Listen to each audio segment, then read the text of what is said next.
Hi everyone.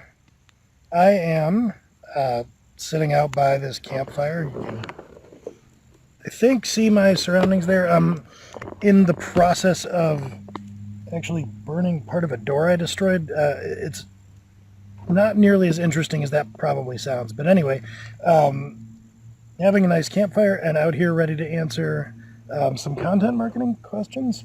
If they'll load, I'm a little bit disorganized. Amanda's feeling under the weather, so I am on my own today. We do have a few questions here, but the calendar is taking forever to load. So, there they go. Let me load one up. Apologies. Oh, there it is. All right, this is going well. The first one is, how do you measure return on ROI, return on investment for content marketing? And that is a question that could be a video all on its own, and probably one that wouldn't be interesting to everybody.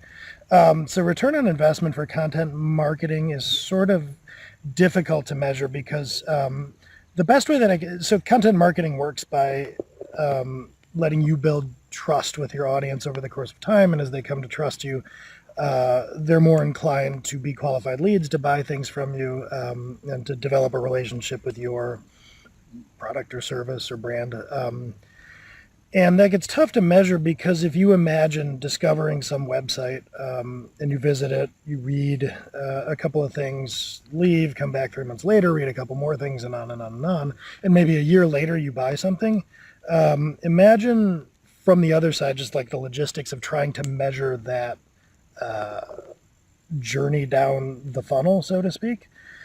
So it's pretty tough, but there are ways to do it. Like, it's easier if you do it in averages. So if rather than a handful of visitors, you have tens of thousands, you can start to make some assumptions and some approximations. And there's technologies out there that sort of let you at least guess at that, if not track it. And I guess, the more Facebook-esque you want to get, the more like creepily you can track people along their journey. So it's really kind of a almost technological question of how do you keep track of people as they encounter you all the way through to trusting and buying from you. What we do with Hit Subscribe is we have some tools that approximate like the value of traffic to a website. And so that's not a bad proxy. Like, you're not measuring everybody that comes to your site and whether they're going to buy from you or not per se. But we have a tool called Ahrefs that lets us measure basically how much it would cost you in advertising to get the equivalent amount of traffic that we're bringing you through organic search through the content that we do. So there's, a decent estimation of return on investment if you've spent, $12,000 with us over the last year, and we have brought you traffic that the tool is telling you is worth $25,000. You're earning a return on that investment. So I guess the takeaway here is, how do you measure content marketing return on investment, is that it's often indirect and you have to approximate it, and you can do it through sort of a combination of tooling and just looking at your statistics in aggregate and saying, we have this many people visiting the site each month and this many of them convert. So, we think the content is worth X. So let me take a look at the next question here. What is the relationship between content marketing and inbound marketing? This is an interesting one for me to answer because my background isn't marketing. So a lot of these are the more like philosophical marketing questions, or sort of field acquired knowledge, if you will. My understanding of what inbound marketing is that it's anything you're doing where, as opposed to sort of like push marketing or whatever you want to call it, with inbound marketing, you're deliberately attracting the attention of people whose problem you could solve. It's like non-interruptive. So if you think of advertising, like you're watching a television commercial because the program you want to watch went to commercial break, and now you've got somebody beating you over the head that you should buy their car. Not inbound marketing.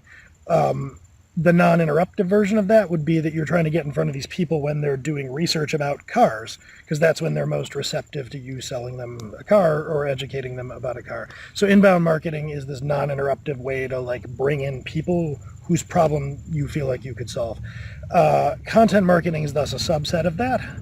So content marketing is one manner of doing that.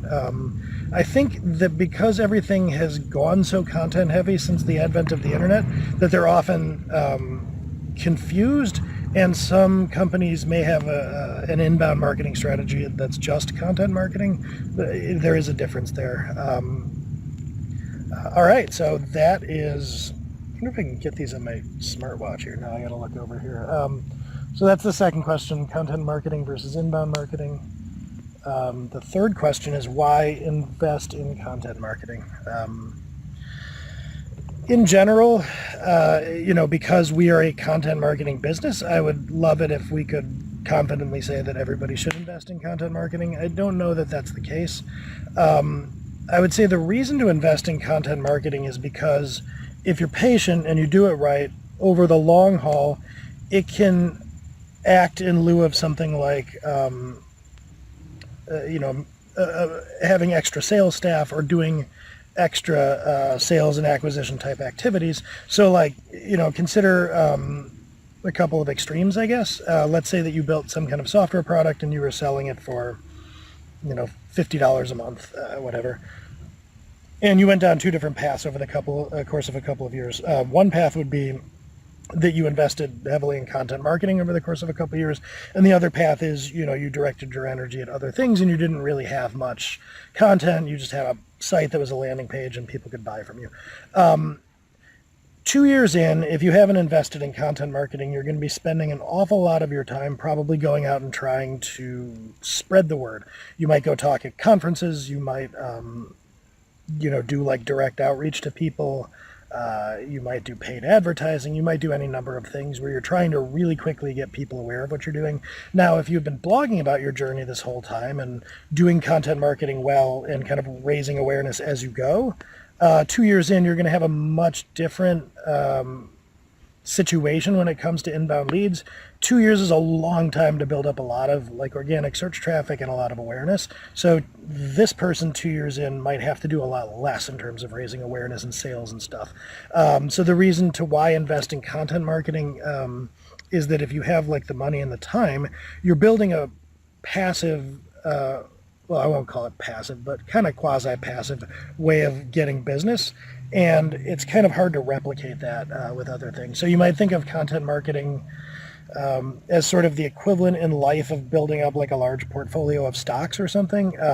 If you're just kind of living week to week, investing in stocks isn't something you can probably afford to do. But if you can, it's a great way to have money working for you when you're doing other things. That's kind of how I think of content marketing. What other questions do we have? How does content marketing drive sales?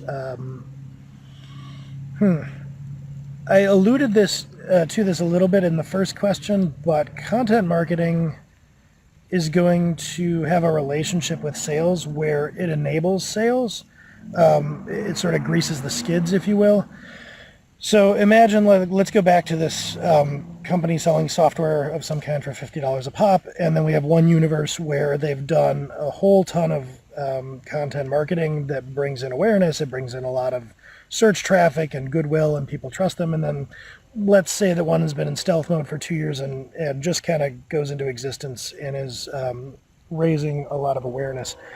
The content marketing one is already going to have this whole crowd of people that trust the brand, have good associations with it, and are pretty receptive to a sales message when, maybe let's assume in this world that both scenarios you were releasing the actual software 2 years into this effort.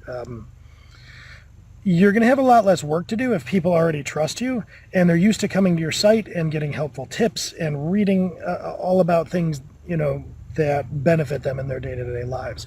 So you would have not just an easier time selling to them, but probably a whole different sales strategy.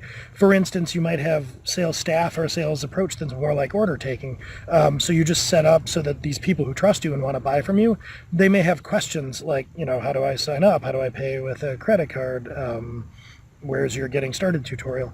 So you might be taking orders more, and you might be responding to people that are already inclined to buy from you, versus the other mode, you might be out there kind of banging the drum for your new offering, doing a lot more kind of push-oriented stuff, trying to get people interested, trying to have sales calls, doing a lot of cold outreach. So the content marketing drives sales, I guess, by making them easier.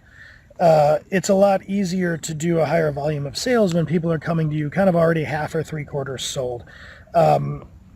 So like just in general, like most of Hit Subscribe's marketing historically, in as much as we do it, there's been a lot of word of mouth.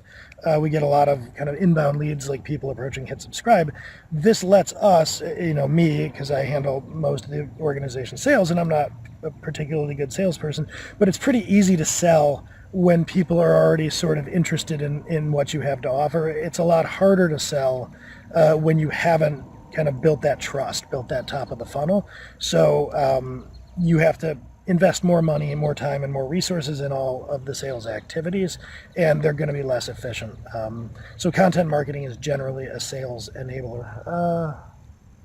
That's it. So those were the content marketing questions in general. If you have any others that you would like answered, feel free to fire away.